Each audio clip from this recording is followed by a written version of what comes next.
เอาพี่น้องเลยสบายดีเด้อเบิร์ดสุขูสุคนที่ติดตามซ่องชีวิตของพวกเฮาอยู่รัสเซียพี่น้องเลยวันนี้ก็พอดีเลิกโรงเรียนมาแล้วก็อาบน้ำแล้วล่ะบัดนี้เฮาสิไปห้านพี่น้องสิไปซื้อปลาทูพี่น้องอยากกินปลาทูเพราะว่ามาอยู่ที่ดุลแล้วเฮาก็คืออยากกินปลาบ้านเฮาแล้วเฮาสิถ่ายให้เบิ่งพี่น้องเพราะว่าปลาทูอยู่พี่คือแพงขนาดพี่น้องเฮาก็บ่ฮู้ว่าเป็นหยังคือว่าแพงหรือว่าอยู่บ่อนอื่นเด้สิเป็นคือกันบ่สินะว่าปลาทูอยู่พี่เฮาไปซื้อสุดก้อนก็ถึกอยู่300ปลายรัสเซียพี่น้องก็สิถึกอยู่ประมาณเกือบแสนได้พี่น้องปลาทู1 กิโลค่ะนะพี่น้องเพราะว่ามันเพิ่นจะเอเป็นถุงไว้เนาะปลาทูเมื่อเฮาซื้อสุดแล้วนี่ได้4 ตัวพี่น้องเอ้ย4 ตัวประมาณ300ปลายก็สิ90,000ละ500,000เพราะว่าขึ้นตามเลทเงินพี่น้องเพราะว่าเฮาสิไล่ให้ฟังว่าเลทคร่าวๆแม่นเงินรัสเซียอยู่พี่ละแม่น100 รูเบิลจะถึกเงินกีบลาวเฮาอยู่ประมาณ25,000พี่น้อง25 26 27ตามมือมันเลทพี่น้องก็ว่าเฮาสิว่าแพงมันเพราะว่าเฮาเคยไปตลาดนั่นแล้วแม่นไปซื้อไก่หรือว่าซื้อชิ้นหมูชิ้นงัวมีหยังต่างๆนะในรัสเซียนี่จะถึกก่อนพี่น้องเพราะว่าชิ้นหมูอยู่รัสเซียก็เพียงแต่โลละ250พี่น้องถ้าแม่นถึกเงินก็สิประมาณ50,000 60,000พี่น้องชิ้นหมูอยู่รัสเซียแต่ถ้าเฮาเอาเป็นชิ้นที่ติดมันบ่หรือว่าเป็นอันน้ำมันที่3 ชั้นคือบ้านเฮากินนั่นแห้งถึกพี่น้องถึกกิโลนึงประมาณ10ปลายพัน20,000นี่แหละเอาแล้วเฮาสิไปซื้อแล้วเฮาสิถ่ายเบิ่งพี่น้องเฮาก็สิเอาหลายอันหลายแนวเด้เพราะว่าโดนๆแล้วยังบ่ได้ออกไปห้านพี่น้องเพราะว่าเฮาสิซื้อเครื่องดื่มเครื่องหยังเด้เพราะว่าไปเฮียนแต่ละมื้อมันเมื่อยพี่น้องเฮาต้องได้กินอาหารเพราะว่าเฮาอยู่รัสเซียพี่เฮากินอาหารบ่เต็มอิ่มเพราะว่าเฮากินอาหารบ้านเพิ่นบ่ได้พี่น้องเพิ่นก็เลี้ยงเต็มที่เข้านะแต่เฮาก็บ่สามารถกินได้เอาอากาศก็หนาวพี่น้องเดี๋ยวสิไปแล้วก็เก็บเครื่องเก็บอย่างนี้2-3 ตัวพี่น้องไปแล้วสิถ่ายให้เบิ่งพี่น้องสำหรับชีวิตอยู่รัสเซียเด้อว่าเป็นจังไดแล้วก็สิซื้อหยังแล้วเบิดเท่าใดก็สิถ่ายให้เบิ่งว่า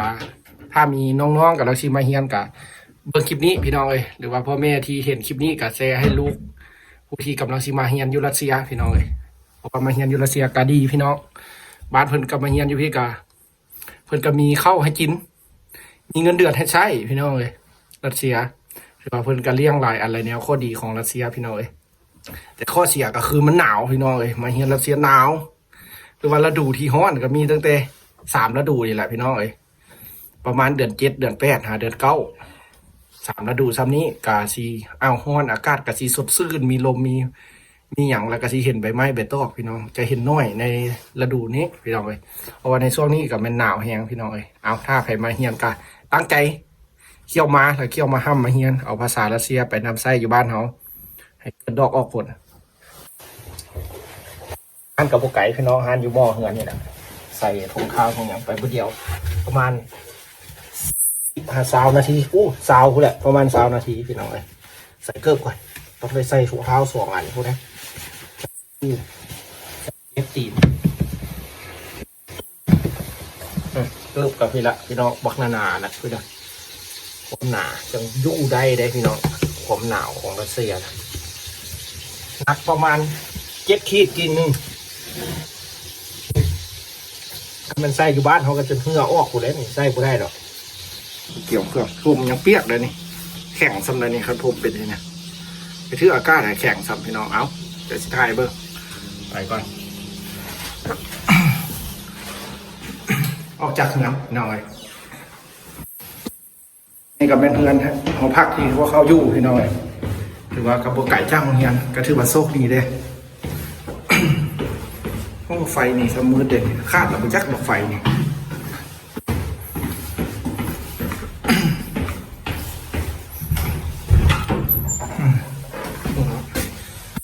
ถือว่า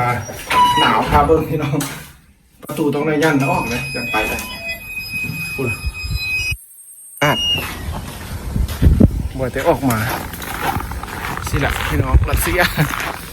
หนาวดีแต่ห้านบุไก่เดี๋ยวสิถ่ายเบิ่งเด้อพี่น้องเด้อ สำหรับชีวิตอยู่รัสเซียพี่น้องเลยจากสิละส่วนเริ่มเฮียนมากัน7 โมงเลยพี่น้องเลยเอาไปห้านไปอย่างถ้าว่า10 โมงนี่ห้านถ้าปิดละก็ต้องได้ไปเอาไว้เด้ นอกจากวันเสาร์วันอาทิตย์จังมีเวลาเอาว่างได้พี่น้องเลยเอาหลายเอาเดี๋ยวสิถ่ายเบิกพี่น้องมันมืดได้แถวนี้เอาพี่น้องเลยตอนนี้กำลังสิย่างข้ามทางสิไปห้าน ห้านกับบุไก่ดอกนี่แหละส้นไปนี่ประมาณ 300 เมตรนี่พี่น้องเอ้ยจากตึกเฮือนที่เขาอยู่เฮือนที่เขาอยู่กับเรือนตุกนี้เขาคืออยู่แถวกลางฮันเขาอยู่พี่น้องเอ้ยวันนี้ก็เป็นบรรยากาศบ้านเฮือนพี่น้องเอ้ยตอนค่ำคืนลมพัดขนาดนี้นะพี่น้องได้ยินเสียงลมบ่นี่เย็นขนาดไหนพี่น้องเอ้ยสาวปลายในช่วงนี้นะสาวปลาย30แต่ยังบ่ฮอต40 องศาพี่น้องเมืองนี้นะยังบ่ฮอตเด้อ40 องศานะหรือว่ายังอยู่ในเกณฑ์ธรรมดาอยู่คนรัสเซียว่าได้แต่เฮานี่หนาวขนาดเลยพี่น้องเลยคนรัสเซียเขาเจ้าว่าธรรมดาได้นี่องศาซ้ำนี่เดี๋ยวถ่ายเบิ่งพี่น้องเลยนี่แหละชีวิตรัสเซียในลำพูในลำพี่น้องเลยคันเราโคกินอาหารยุ่งเยี่ยมกับต้องได้ลำบากนิดนึงมาซื้อเอาต้องได้ลำบากย่างมาดิแข่งอะไรดิผมนี่แข่งได้นี่พี่น้องมันทึกลมมันมีน้ำได้หนึ่งอ่ะเรียกแข่งใช่ไหมข้ามทาง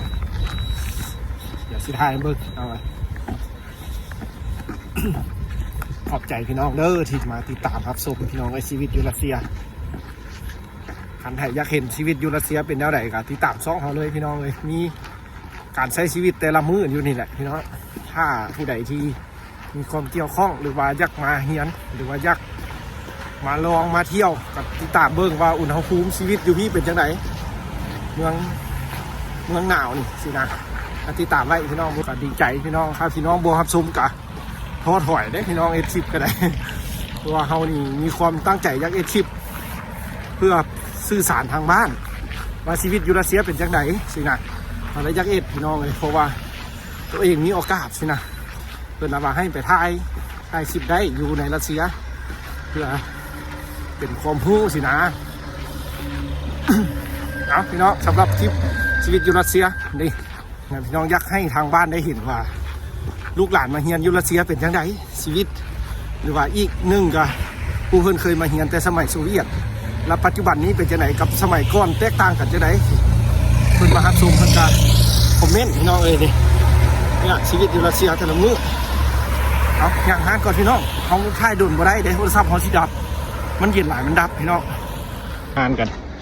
นี่ก็เป็นห้านบ้านเพิ่นแหละพี่น้องห้านเพิ่นก็สิมาซื้ออาหารการกินนี่ก็คือห้านที่รัสเซียเป็นเครื่องสินค้าพี่น้องแต่ว่าก็กว้างใหญ่เลยเนาะพี่น้องเนาะว่ามีครบสิ่งทุกอย่างมีข้าวมีน้ำคือบ้านเฮาแหละอาหารการกินก็มีหลายแนวเบิ่งว่าหนาวซ้ำใดเนาะเบิ่งราคาย้อยนี่เป็นอันน้ำแข็งหมดเลยพี่น้องความกล้ามของน้ำแข็งเวลาราคาน้อยผมก็มาซื้อเครื่องนี่ก็เป็นฮานบ้านเพิ่นพี่น้องเดี๋ยวสิเข้าไปแล้วสิให้เบิ่งปลาทูเด้อพี่น้องเด้อได้มาซื้อไก่เติบปลาทูก็ได้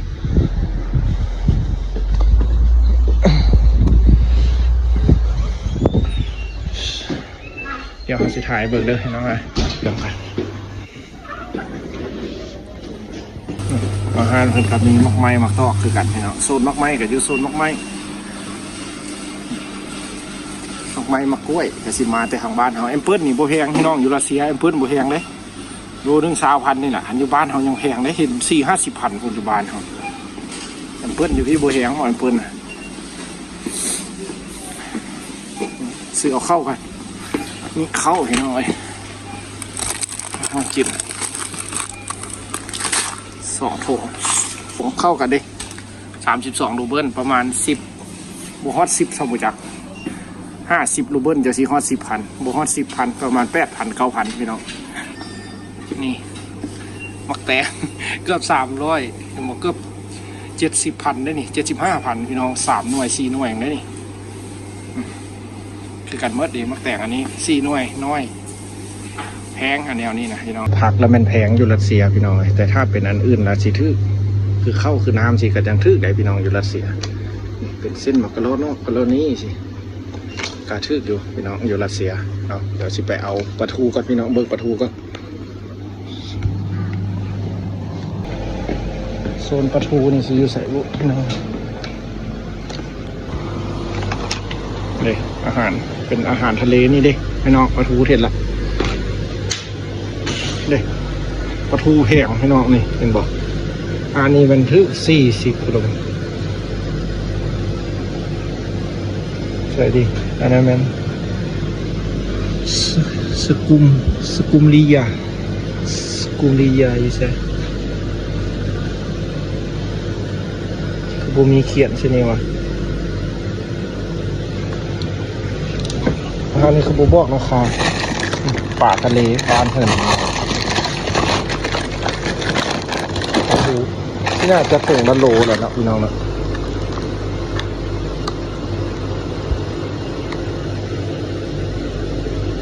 บ่ฮอดกิโล900กระด้าม900กระด้าม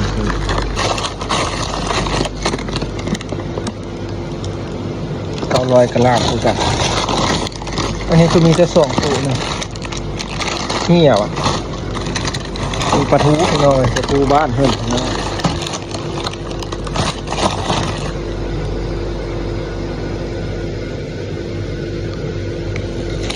ทูบ้านเพิ่นอันนี้นะเอาตัวนี้กับพอที่บอก900โป่งนึงพี่น้องเลยคือว่าแพงปลาทูอยู่ที่พี่น้อง300-400ถ้าใส่เทียบใส่ไก่ได้ไก่ตัวนึง100 ปลายนี่พี่น้องไก่อยู่รัสเซียไก่แล้วบ่แพงไก่พี่น้องเลยเอาอันนี้ก็คือปลาทูพี่น้องเลยคือว่าปลาทูอยู่ที่กับแพงพี่น้องถ้าเป็นสำหรับเฮาได้พี่น้องแต่คนอื่นเขาก็บ่ฮู้หรือว่าเขาซื้ออยู่รัสเซียก็สิถึกอยู่ประมาณ100,000พี่น้อง100,000 100,000 ปลายแล้วซ้ำนี้พี่น้องครับเป็นเงินบาทกับซีทึก100 ปลายบาทพี่น้องปลาทู1 กิโลสำหรับห้านนี้เขาจะได้เอาปลาทูกับข้าวพี่น้องเราจะไปซื้อเครื่องดื่มต้องได้ไปซื้ออยู่ห้านที่ขายเครื่องดื่มโดยเฉพาะพี่น้องอย่างเขาจะเซ็กบิดแล้วจะไปยี่ห้านเครื่องดื่มเด้ออาชีพเป็นเท่าไหร่พี่น้องเลยปลาทูกะซี300 ปลายกะซีซ้ำนี้กะซีทึกอยู่ประมาณ120,000เงินทางเข้าทางปลาทูที่ว่าทึกอยู่423พี่น้องเลยประมาณ110,000หรือ120,000พี่น้องทางเข้าทางปลาทูเอาเดี๋ยวเขาจะไปซื้อน้ำอีกพี่น้องเลยเอาเครื่องดื่มก่อนไว้ไปกินในโรงเรียนมื้ออื่นเอาไปซื้อเอาเครื่องดื่มพี่น้องไปเลยนะ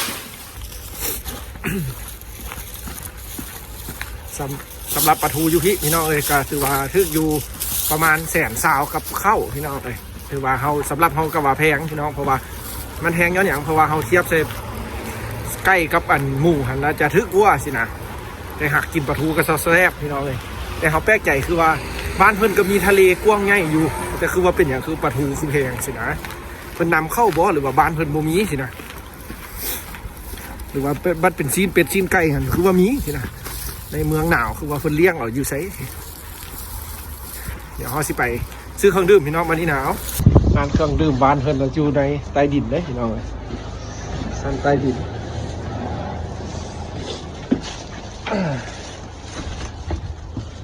แบบร้านน้ำบ้านเพิ่นมันจะขายแต่เครื่องดื่มเลยพี่น้องใครจะมีน้ำที่เฮาสิเอา49พี่น้องก็สิคือสปอนเซอร์สติงบ้านเฮาน่ะ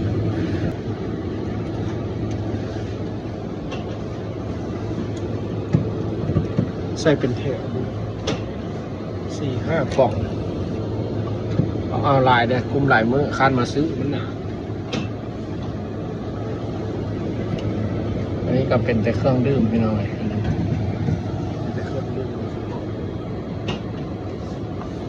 เอา5 ปล่องตัวมีแต่เครื่องดื่มอันนี้ลาซิเจียน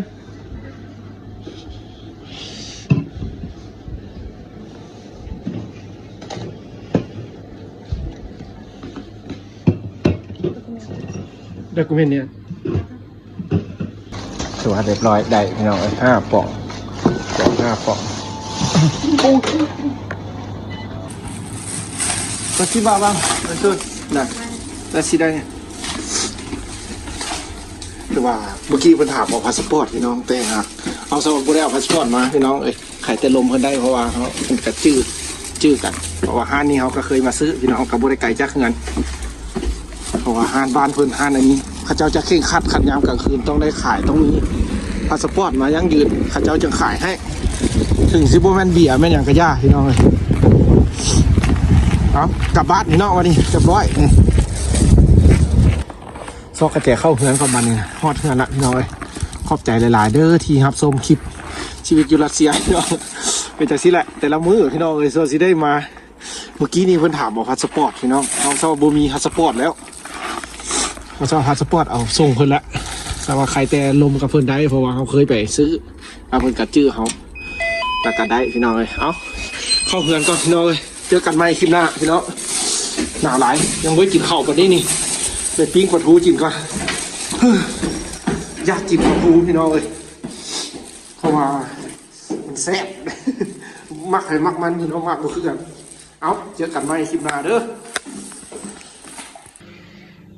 มาเด้อพี่น้องกินข้าวน้ำกันเด้อแซ่บๆปลาทูนี่พี่น้องปิ้งพอดีสุกมาขั่วไข่ใส่ชีสตามภาษาพี่น้องจะกินบ่เป็นมาหอมแต่ปลาทูเนี่ยพี่น้องของมากแท้ๆเด็ดในปลาทูนี่